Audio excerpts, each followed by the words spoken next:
We are now at 2:09 people in the waiting room, so at 3:50 we can start. Admitting. I'm starting to admit everybody now.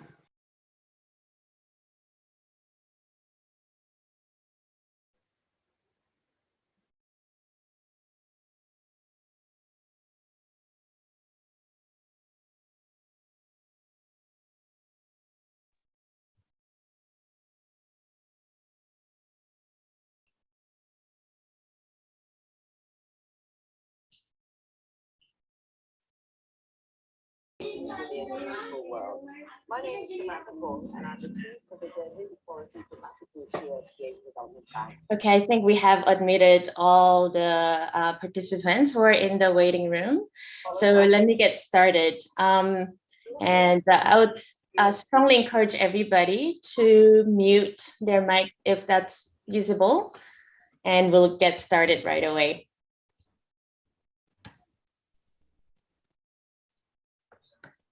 Fantastic.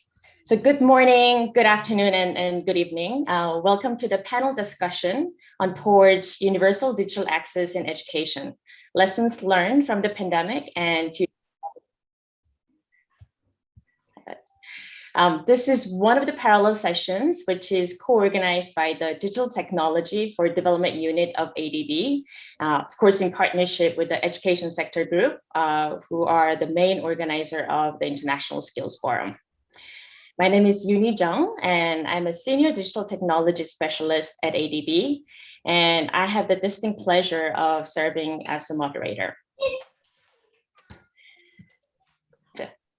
So achieving universal digital access for all schools and all learners, regardless of their income level, is a wicked problem that the region has faced and struggled with even before the pandemic. But today, we find ourselves with a newfound momentum to address the digital connectivity deficit in education.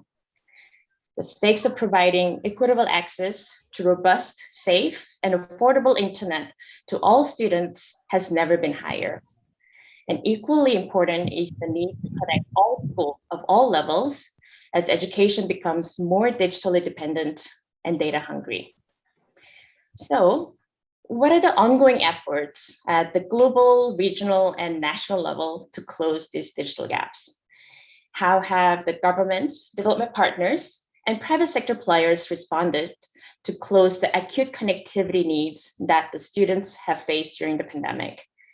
And what do all these efforts tell us about the future strategies in terms of the policy directions, funding strategies, or technology solutions?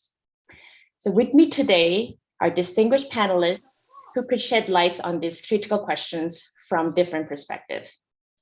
So first, we have Samantha O'Riordan, who is the Giga Program Officer at ITU for the joint ITU and UNICEF Giga initiative to provide the global perspective and where the gaps are and opportunities are. Next, we'll hear from Louis Hyuncho Che, the Executive Officer of the Trans-Eurasian Information Network Cooperation Center, or TAIN, to discuss the state of connectivity across national research and education networks, or NRENs. Next, we're also lucky to have Manisha Dogra, who's currently the Vice President and Head of Sustainability Asia at Telenor Group, which is a global operator with presence in 5 markets in Asia, to share perspective from the private sector. Lastly, we'll hear from Pak Yudo Giri Sukayo, who's a professor at Faculty of Computer Science of University of Indonesia. He's also the chairman of PANDI, to share the national case study of the state of broadband accessibility for schools and students in Indonesia and the government's connectivity efforts. And I can't do the richness of the experience and expertise of the panelists that we have today. So I do encourage everybody to look up our esteemed panelists from the event website. A quick word on the structure of the session. We'll first hear a short presentation from each panelist to set the stage. And since it's only a 60-minute session, we'll open up the floor for questions from the audience right away. I also encourage audience to use the chat box to post questions, and panelists will try to provide answers as best they could. Okay. So with that, please join me in welcoming Samantha to provide the global perspective with the introduction of Giga initiative. Thank you, Yuni, and good morning, good afternoon, and good evening to those of you joining us today.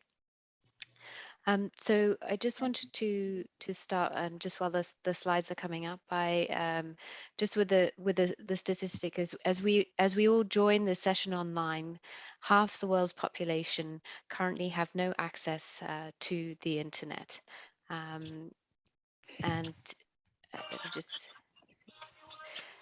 Which means that those people who have no access are limited, have limited opportunities are excluded from the internet and the opportunities that are available to them. If we could just please go back. Sorry, thank you. And the next slide. And the next slide again. So the Giga initiative was started in 2019 by ITU and UNICEF, and we started in 3 regions in Central Asia, Africa, and the Eastern Caribbean, and currently active in over 19 countries, with many more joining and many more regions joining. And we have mapped the locations and connectivity of 920,000 schools in 40 countries. Next slide, please. Giga is an initiative that is a platform that aims to convene stakeholders to address the problem of connectivity and to look at ways that every school can be connected.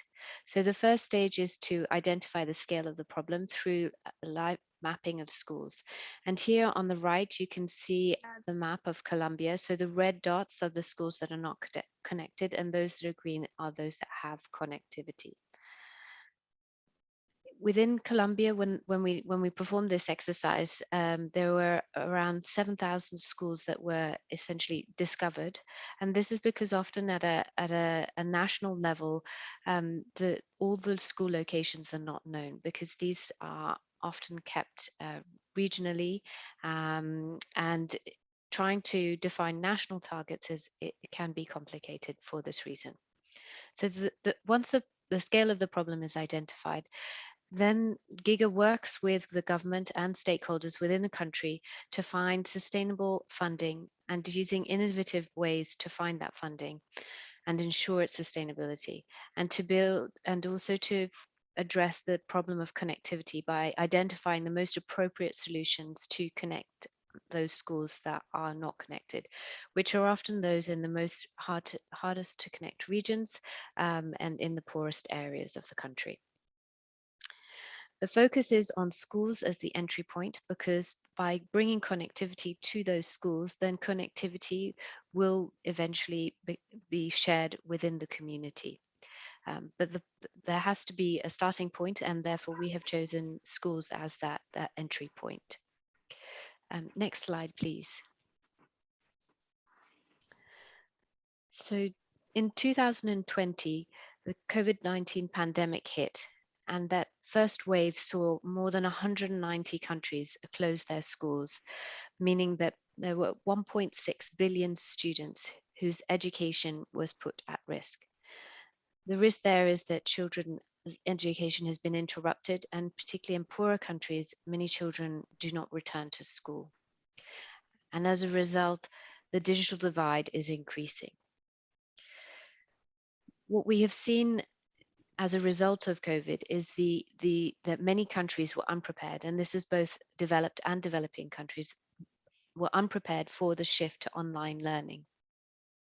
And as schools reopened again, the focus became on education, but also how to ensure that children and teachers had digital skills so that they could continue in a digital world. And if this did happen again, that there were measures in place to ensure a continuity of education.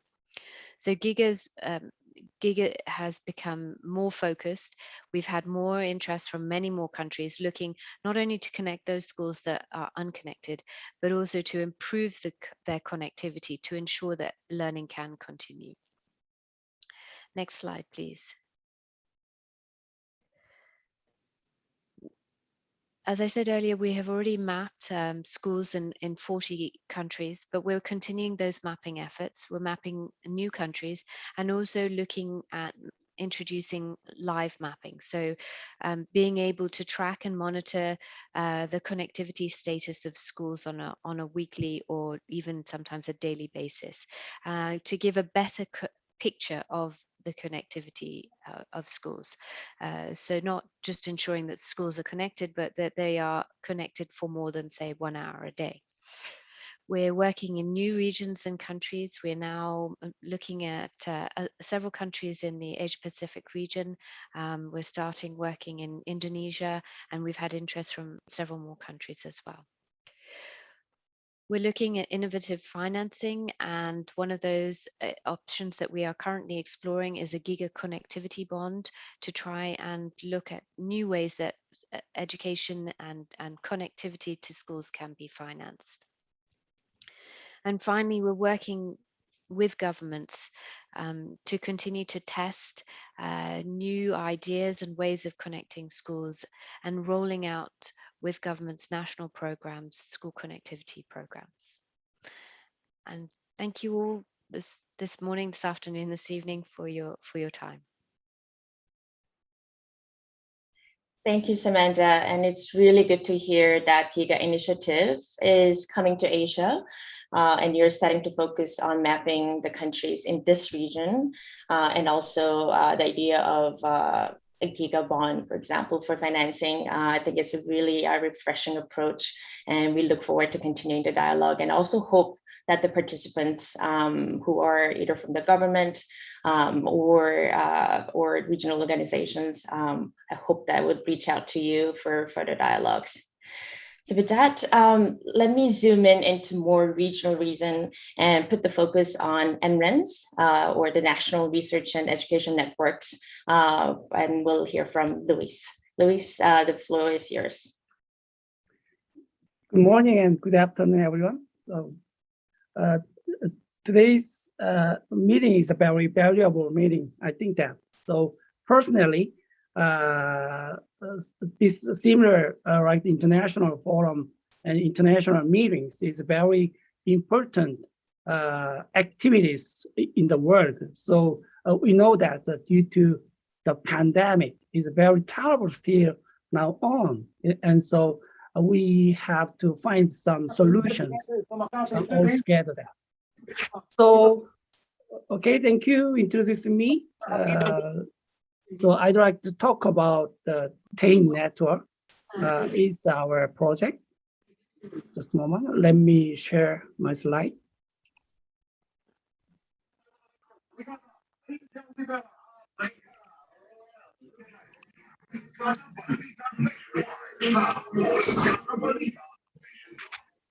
Okay, so I'd like to introduce to our Asia Connect project then. So just this is a European Commission and NN. So now on and 24 countries involved then. So just a core international project then. So just the TAIN is a very simple, just a network infrastructure.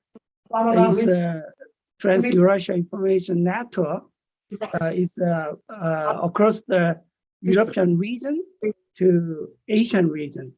Just connectivity is we can provide some infrastructure to usage of our whole partner in countries.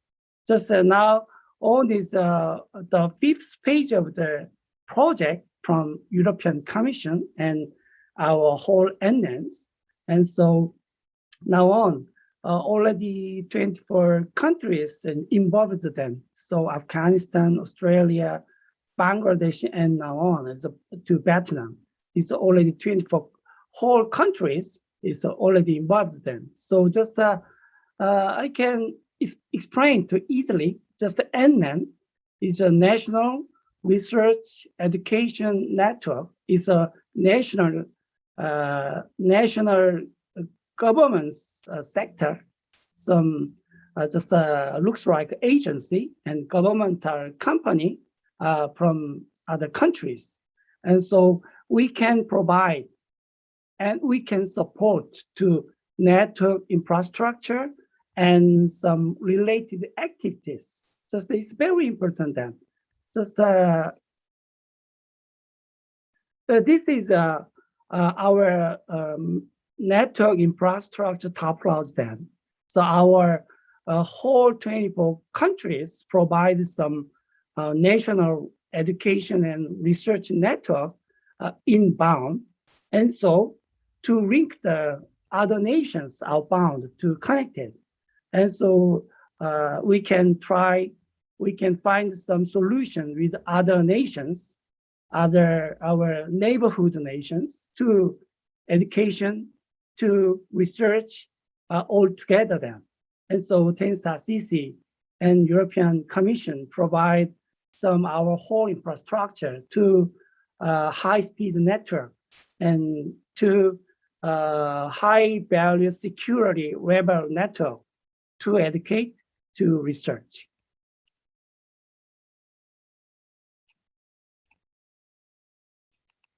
Yeah, this is a simple story. Just basically, we are involved. We are endorsement from Asia-Europe meeting. We call the ASEM, just the international governing body too. We know that, and so traditionally since 2006, now and 2023 is a whole so long time. We can dedicate it. We can made it to our 10 whole project then. So just we call then the 10, 2, 3, 4, and now in the Asia Connect. Just 2016 European Commission and our 24 governing body, we could change it the project name to just 10 to Asia Connect then. And now is we call then the Asia Connect is a 10 is the same meaning. Just 10 is a network naming, and the Asia Connect is a project naming then.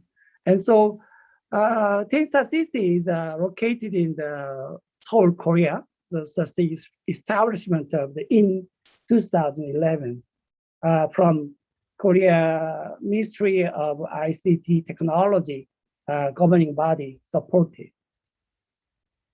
This is a history just now, and we can provide to 10 to 100 G BPS. Just normally engineer in ICT technology field. Just the Giga network is very highly and very fastly traffic to education, to research activities to them.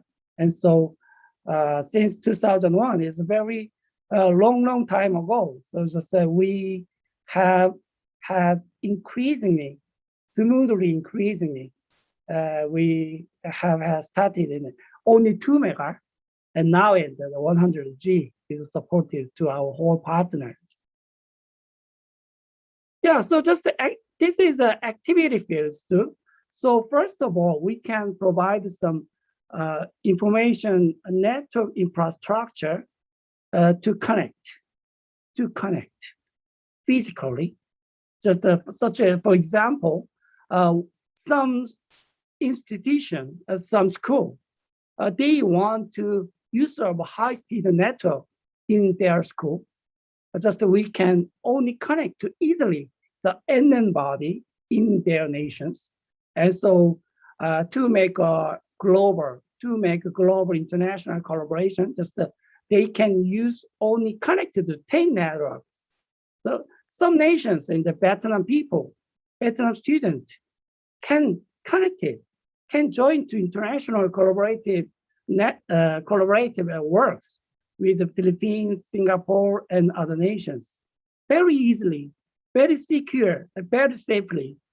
And then we can provide so many content. Is these days we know that just a natural disaster looks from global warming problem. Then just so we can provide some content. One of them, so many contents, and food security and healthcare and education and so many contents provided. And so we can think about the future content for our future life and the after and beyond COVID-19 pandemic to search to find successful solutions that also AI and big data, cloud, and other high technological and information technology field. Yeah, this is a benefit.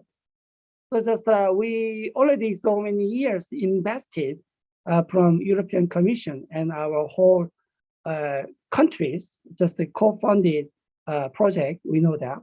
And so we have provided so many benefit to our beneficiary country, looks like Bhutan, Myanmar, Nepal, Pakistan, Philippines, and Afghanistan. So recently, Afghanistan is a very terrible situation in the politics problem in there. And so just so I think that is a very unhappy situation then. And so now is a whole our partners in 24 countries, we already so many support more than 7,000, around 8,000 engineers and students in our whole partner areas. It's very meaningful and valuable result from our project. Yeah, this is a case study, a sample. In case of from Bangladesh, so just from 2018 and now, just more than 3 years, Bangladesh, they can provide some online service to digital learning. We know that Bangladesh is so it don't have fully infrastructure to educational information structure than too, and so they can provide some via electric service, just the e-education, usage of the TAIN and the local network and international network. Just they have so many fantastic results to usage of our network and services. Yeah, this is a very simple result during the pandemic situation then. So just from Nepal is from Sri Lanka, and so just you can see from my slide just some such graphs is increasing in our COVID-19 hit impacted. It's just the first wave to third wave, just smoothly increasing to use of our network services from TAIN network. And so we have made so many meetings, 9,700,000 of meetings via Zoom related in the TAIN network service to them. And so you can also define from my slide, just so many participants got the benefit from our services.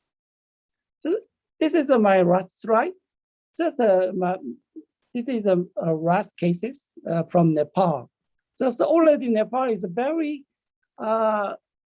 positive services to public sector. Usage of TAIN and local RNE networks is a very positive and very valuable result to usage of our networks. just already they can provide us a COVID-19 related app and internet site to use of theirs and the protection, there's prevention from a pandemic. And so it's a very successful one of the result from our network service. Just and then is already is a government body too. In each nations, some nations have one or two or more NM, National Research and Educational Network Services, just the agency level, just get more information from governmental level and put the benefit and put the valuable information to provide some citizens, the whole people in nations there. Okay, so just shortly, I can explain it easily. The thing is, first of all, network infrastructure. And so we can provide some network infrastructure, and we can promote to use of our infrastructure via whole activities, such as some variety content is related from their wanted to usage of them. Thank you very much. This is today's my presentation there. Thank you.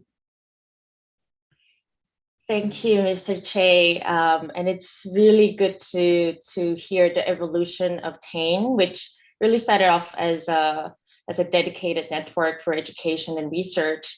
But through COVID, you're expanding the use of that infrastructure for more public services. And I'm sure a lot of participants are excited to explore the possibility of using NREN with the respective national members of TANE. So with that, thank you very much for the presentation. And then let me now invite Ms. Manisha Dogra from Telenor Group, Asia Hub. So telcos have stepped up their own support to education sector during the pandemic. So we are excited to have Manisha to share Telenor's experience and the perspective. The floor is yours, Manisha. Thanks, Uni. And good morning, good afternoon, and good evening to all the listeners and my fellow panelists. I want to start by thanking Uni and the organizers for inviting me to join the session today to discuss this very relevant and important topic. As Uni said, my name is Manisha Dogra, and I work with the Telenor Group. For those in the audience who may not know Telenor so well, we are a Norwegian telecommunications company with a strong presence in the Asia region. We've been present in South Asia and Southeast Asia for over 2 decades now, and currently serve more than 170 million subscribers in 5 of our markets. In addition to that, of course, we have 4 markets in our home market of Norway and the neighboring Nordic countries. Before I go further, I just wanted to check that my slides are also visible to everybody before I carry on. Yes, it is visible. Fantastic. Thanks for that confirmation. At Telenor, we are driven by a very strong purpose, which we call empowering societies. Telenor has, for many years, strongly believed that mobile connectivity is a great equalizer. And by connecting people to what matters most to them, we provide the opportunity of empowering people and as a whole, the societies that we operate in. And this purpose that we have is supported by 3 strong pillars, which we like to call include, advance, and safeguard. When we focus on inclusion and a topic that we are discussing today while we are focusing on education, here, when we talk about inclusion, we encompass the core service that we provide, which is to connect the many, not the few. Focusing on developing products and services that then also ensure that the unconnected are connected to both voice and SMS services, but more importantly, data and knowledge and experience. We also then focus and invest a lot in infrastructure to cover the unconnected, as well as focus on inclusion when it comes to our societal impact programs and projects to make sure that the beneficiary groups are then again not only the ones who have easy access. So when we talk about skills and education programs, we focus not just on children and youth who are in regular schooling or universities, but also focus on children and youth who are out of school or are pursuing non-formal education. When we come to the advanced aspect of our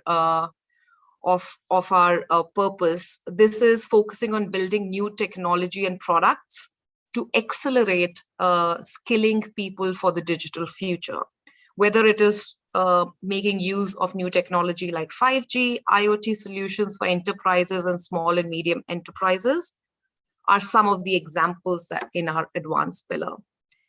And then in safeguard, we focus on, of course, not just safeguarding the planet and the people, but more importantly, safeguarding the data that we have with them and ensuring that we are with our partners focusing then on ensuring safe internet experience for all of our subscribers, but more importantly to the most vulnerable of the users, which in most cases are youth and children. Often when we talk about universal digital connectivity, the three words that come about quite strongly are access, affordability, and skills. And we at Telenor believe that mobile operators like ourselves focus on all three elements, and Telenor's include, advance, and safeguard agenda is closely aligned to these three pillars. I will talk about two concrete examples from the region, which kind of connect with the topic that we are discussing today, which is the impact of the pandemic on education and what can different industries or stakeholders do to address this gap. As Samantha said, the pandemic has really amplified the growing skills, education, and overall inequality gap. And when we just look at education, UNICEF has calculated that close to 1.6 billion children had their education disrupted. We also know that the impact of this almost 18, 19 months of the pandemic has a long-term impact actually on the future income, which is calculated to be close to $10 trillion. Especially in our region, we also see that the gender gap in terms of access and use of mobile technology has been there. But we also know that women are more likely to use a mobile phone to access information, education, awareness, and skills than their male counterparts. But due to the pandemic, with families staying in more, we also then know that the impact or the access to a mobile for women has then also increased. So the impact on girl child or young women has been exacerbated. However, on the positive side of it, we have seen that with the shutdowns and the reduction in children being able to go to school or universities, mobile phone has become, so to say, a lifeline for connectivity and as a result to education and skills. Because then even if a lot of households do not have fiber broadband or other broadband connections, they do have mobiles, and then they have used that to be the linkage to the education and skills aspect of education. So with this context, I'm just going to talk very briefly about two quick examples, one from Pakistan and one from Malaysia, which showcase sort of slightly long-term programs that Telenor Group companies have taken with the learning that we've had in pandemic. There are, of course, many temporary interventions that we've had since last year, where we've provided access to connectivity to children out of school or schools, etc. But I'm not going to focus on that. I'm going to focus on two concrete and slightly long-term initiatives that we have. The first one, as I said, is from Pakistan. Many of us on this call would know that Pakistan, unfortunately, has the second highest number of out-of-school students in the world. Close to 22.3 million students are out of school. And also a large population of the ones who do manage to attend public schooling, especially in the rural areas. A study shows that 48% of them, when they come out of their primary school, are unable to really read and make sense of a simple sentence. So while they're going to school, the education aspect of it is not that highlighted. And enrollment as well as performance decreases as we move forward from primary to secondary grades.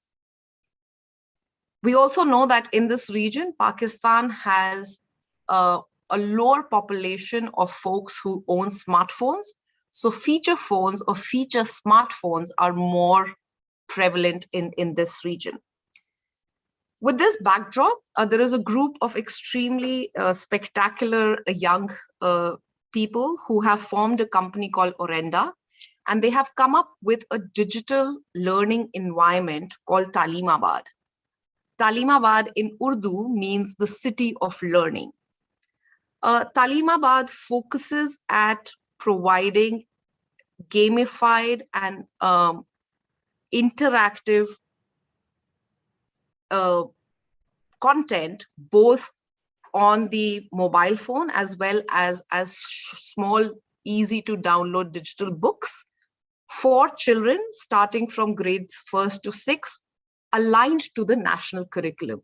The idea here is that this can be used both by children and their parents of those who are enrolled in schools, but also for the children who do not yet have the opportunity of being enrolled in school and are still out of school.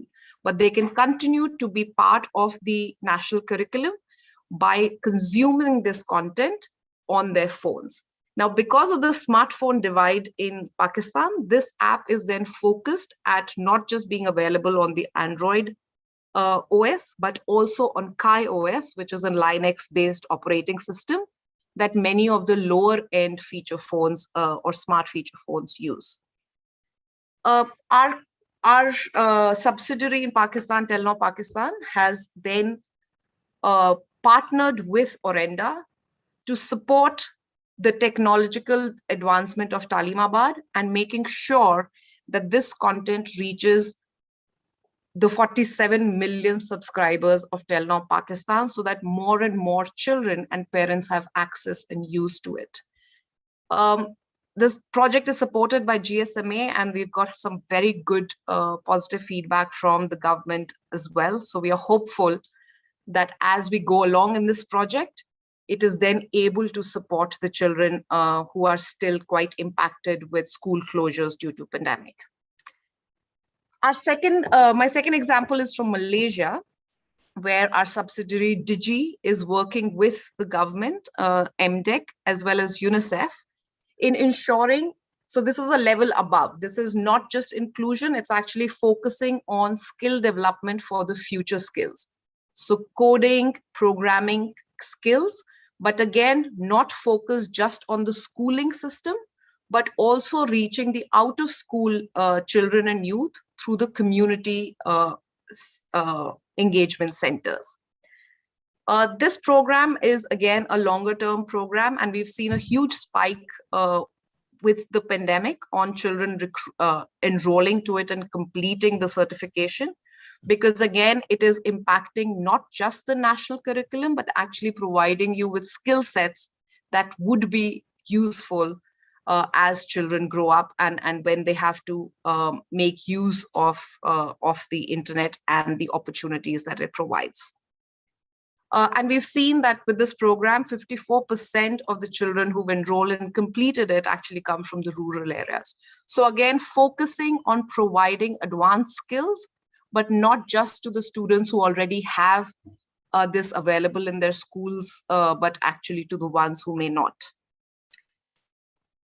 In closing, I think what I would like to highlight, and has been mentioned both by Samantha and Mr. Choi, is it's important. I think one of the things that's come across with the pandemic, and when we look at the education divide, it's important that organizations focus then not just on the formal education systems or organizations or students enrolled in it, but also the ones who may be out of school or the non-formal education group or demographic. The second thing, which has always been true, but with the pandemic, it's become even more amplified, is the need for partnerships. No one organization, no one sector, no one state can address this. And it is essential that there is close collaboration and engagement amongst the stakeholders so that we are each able to sort of pool in our resources to eventually close this growing digital divide that we have. And I'm looking forward to have a bit more of a conversation on this topic as we go along. With that, I hand it over to you, back to you, Uni. Thank you, Manisha. And it's really heartening to see how private sector players such as Telenor, as a connectivity provider, has stepped up during the pandemic. But also thank you very much for emphasizing the need for partnership. No one player can close this gap alone. And I think that's why a dialogue across different players that we're trying to have in this forum is important. So with that, I'd like to invite the last panelist, last speaker of our session, Pat Yudo, to share the national case study. So from global to regional, we're now zooming into a national case study on how Indonesia's government has responded, and some views from Pat Yudo. Okay, thank you, Uni, for inviting me, and thank you also to ADB. I would like to complement what has explained by Samantha, Mr. Choi, and also Manisa, focusing on digital access in education. Who knows that there will be some things that you can learn from Indonesia. So let me share my slide first. Okay, can you see my slide already? Yes. Okay, so I will focus only on two things. The first one is the digital skills, and then the next one is actually the infrastructure. So as you know that we are entering Industry 4.0, do not worry. I will not explain what is Industry 4.0. We all know about Industry 4.0 already. And what Hello, sorry to cut you, Yudo. Could you reshare your slide? It seems cut on my end. So just reshare it. Reshare, oh, okay, thanks. Yeah. Hang on.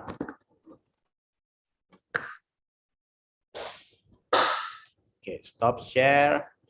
And then I will reshare. Yeah.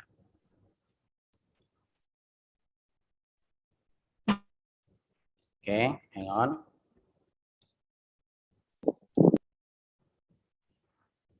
Yep. Better? So much better. Okay, yep. Thank you. Yep. So we have entered Industry 4.0, and because of that, we need to prepare our community to Society 5.0. But in the case of Indonesia, we had the first case on COVID on March last year, but fortunately that before that, we have already entered partially what we call a Society 5.0, because we have already got several unicorn startups in Indonesia, like Gojek, where you can use Gojek to send documents or to buy foods or to anything that you need in your personal life. And to buy things, we have Tokopedia and also Bukalapak.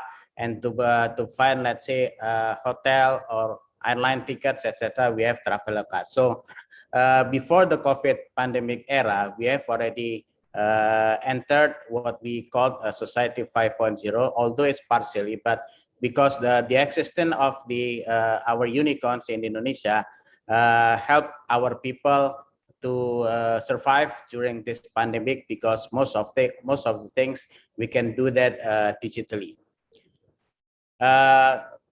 Last year, our president, Mr. Jokowi, has a directive like this, that we had to use this pandemic as a momentum for digital transformation.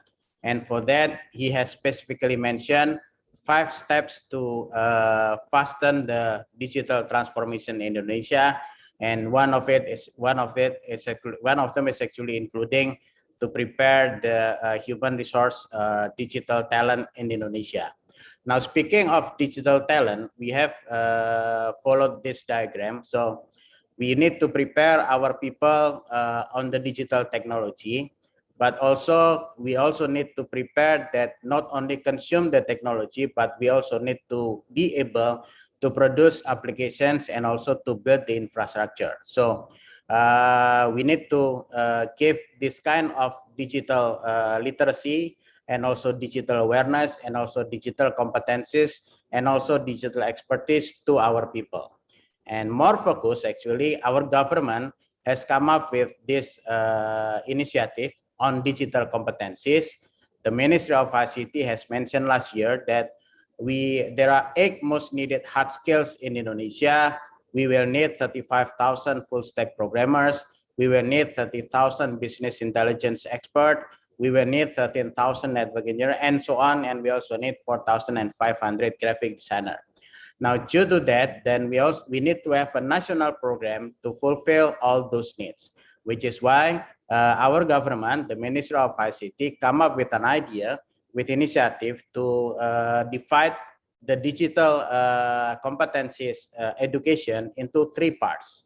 The first one is actually the National Digital Literacy Initiative for common people, for the citizen. Some of the things that we gave to them is actually how to differentiate between hoax or not, and how to avoid disinformation, misinformation, etc. And also how to avoid negative things that happens on the internet. And above that, we have what we call digital talent scholarship. This actually for the ICT workers. So we teach about big data, we teach them about artificial intelligence, etc. And above that, we have the Digital Leadership Academy, Advanced Digital Skill for the chief level for public and private sector. So the government has already come up with this kind of parallel education for each level, and also cooperate with several universities, including my university, Universitas Indonesia. Now, what happened with the pandemic COVID is that we know that the competencies of the teacher itself, especially in public school, for the elementary school and also for junior high school, is actually, some of them is actually still not enough. So in the case of my children, they feel that the education from the public school is not enough. But fortunately, years before that, we have already got several startups on the online education. So so to complement what they receive from the regular public school, they also add knowledge from YouTube. They also add some knowledge from startup like Ruang Guru. They also add some knowledge from startup like Genius, etc. to complement the lack or the education that they receive from their public school. So this kind of startup is important when in this during pandemic, during this COVID pandemic, because this will complement what they receive from the public school. I know that we know that the government also provide a generic online materials for the students, but you know that sometimes it's still not enough. So to some extent, like in Korea, they still need private education. They still need private lecturers or tutors to come to home. And then in this case, during this pandemic COVID, this online education startups is really helpful for some students in Indonesia. Now, the only problem with having a big country like Indonesia, archipelagic country, is that with the infrastructure, we know that real life and also some like Marco also asking about the infrastructure, the internet infrastructure during this pandemic COVID, but this is what happened in Indonesia. So the digital profile of Indonesia, we have 274 million population, and the number of internet users already reaching 200 million, so about 70%. But unfortunately, 55% of those internet users are located in Java Island, and 21% of those internet users are located in Sumatra. So we still have this digital divide, and I'm sure that most of you from developing country also has the same problem like us. As you can see in Papua and Sulawesi, only 10% of population are actually the internet users. In Borneo, what a big island, it's only 9%. So we still have this digital divide. Now, this to overcome that, in 2019, we have finished laying out what we call palaparing. It is actually the Indonesia internet backbone. So with this facility, we have the ability to provide broadband connection from Sumatra to Papua, from the most north to the most south of our region in Indonesia. However, this is still the internet backbone. For some of you from the IT infrastructure sector, you know that backbone itself is not enough.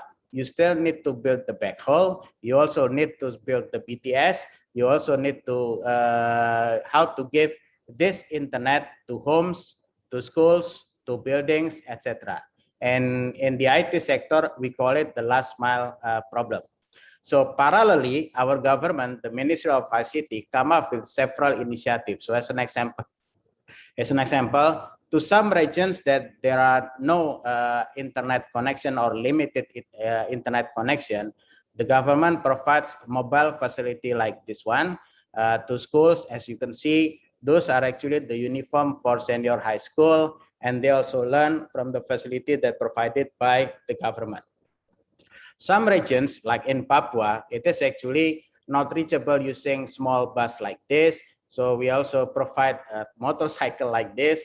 And if you open that motorcycle, then you will find 4 computers inside, and they go from one school to another school. They go from one village to another village. So this kind of initiative somehow can also answer real life questions or Marco questions on chat regarding how to give the connectivity to villages or to regions which is actually still isolated from the internet connectivity. Some regions in Indonesia, like in Papua, you cannot reach this without the 4-wheel drive. So this is the example of the prototype for 4-wheel drive mobile internet facility. And some regions, like in Borneo, we can only reach by river. So we also have a facility like this. This is just a prototype. So the number of them is actually still not enough to cover the entire Indonesia, but still, who knows that maybe some of you can also copy this kind of initiative in your country to provide internet connection for this mobile, for this online education during this pandemic COVID. Next, so how about the coverage of the internet from the telecommunication operator? So this is the status of Indonesia in 2019. As you can see, only 50% of our area got 4G, only 44% in Indonesia got 3G connection, and only 68% in Indonesia got 2G connection. So having a big country like Indonesia, I know that we do have a national initiative, but it's still not enough, and it takes, we cannot do it very fast, but still this COVID pandemic, we have already experienced more than a year, and we also need to provide education for students. Even if you, let's say we have the internet backbone, we also need to consider, is there any ISP or internet service provider in that area? So in this case, the point of presence of ISP in Indonesia is only about 3,617. And as you can see that still not all regions in Indonesia covered by the internet service provider. Okay, now how to overcome, how to give the internet connection in a remote area where the fiber optic is not there, where the internet service provider is not there, and where the operator, telecommunication operator is not there. So in Indonesia, we have this initiative. So this actually can also answer question from real life. I know that Uni has already answered about this as well. So last year, we have what we call initiative 100 innovating village. So it's like a smart village. So to all those villages, we put this kind of device. It is like a small dish. You know that when you have this kind of dish, then it is actually using the satellite connection. Remember that there is no ISP, there is no fiber optic, there is no telecommunication operator. So we can have something like this to provide internet to that village using the satellite. Or Uni also mentioned about the usage of low Earth satellite, etc. But this is one of the initiative. How much it's this kind of device, you need to invest about 1,000 US dollars if you convert to US dollar in Indonesia. But still, by using this device, we can provide the online education to students. We can also use this facility for the small medium enterprise in that village, and also for other activities using the internet. So we have several of focus group discussion on this kind of thing. And this is actually the summary of what we have come up after discussing with several of the head of education agency and several regions. And this is actually, although I know that some of you must already know, yes, I know that this is the problem, but it is has actually come up with actual cases in Jayapura City in Papua. The first one is that our country, Indonesia, still have limited internet access. How can you provide the online education during this pandemic if you have limited internet access? Even if you have internet access, some household in Indonesia, they only have one smartphone. How can you provide online education to, if you have children more than one, let's say 4 children, then you need to have 4 devices so that each of them can study at the same time, usually during the morning to the afternoon. Even if you have the smartphone, do you have the enough internet quota?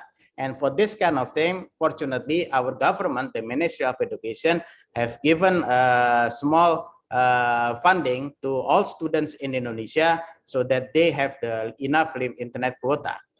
Next is actually the limited direct communication between teacher and students. As a professor in the University of Indonesia, most of my students demand what they call synchronous education, because with the synchronous education, then they can ask and they have live interaction. So video is actually for most of my students, they do not like, because they like to interact lively with their lecturers. The next one is actually the limited competencies of the parent itself to help their children on, let's say, on their homework, etc. Not to mention for the working parents, and also if you are a single working parents, then the challenge will be more because you have limited time. And then the next one is the limited digital technology competencies of parents and teachers. This is my last slide.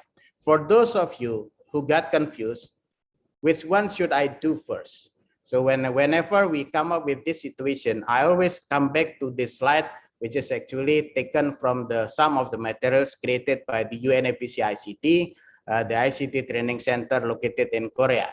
The first one is that students and teachers, they need access to local content. But to be able to access to the local content, we need to provide them how to access to the content.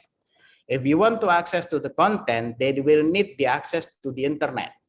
To access the internet, then you will need the internet infrastructure. Even if, let's say, you have the internet infrastructure, if you don't have computers or laptops or smartphones, then you will not be able to get the internet. Even if you have computers, some regions in Indonesia, we still do not have the electricity. So the electricity is also one of the problems that we face in Indonesia. Even if you have the electricity, computer, internet, content, etc., if you do not know how to use it, then it's still wasted. So access to education on how to be able to use the computers, the internet, and the content, etc., we also need to give it to the people. And the last one is that do not dream of anything if you do not have access to funding. And I guess this is the right forum, if let's say we related to the funding, so that we can provide to our people the education, the electricity, the computer, the internet infrastructure, the internet content and local content to provide the online education for our people, especially during this COVID pandemic. Thank you very much. Back to you, Ni.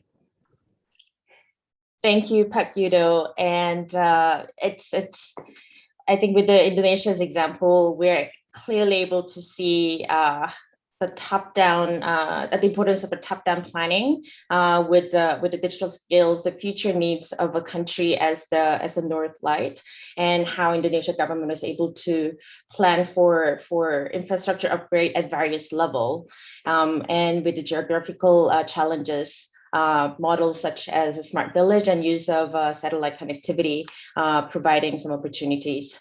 I am really, really sorry for all the participants and those who've been posting questions to tell you that we're unfortunately out of time.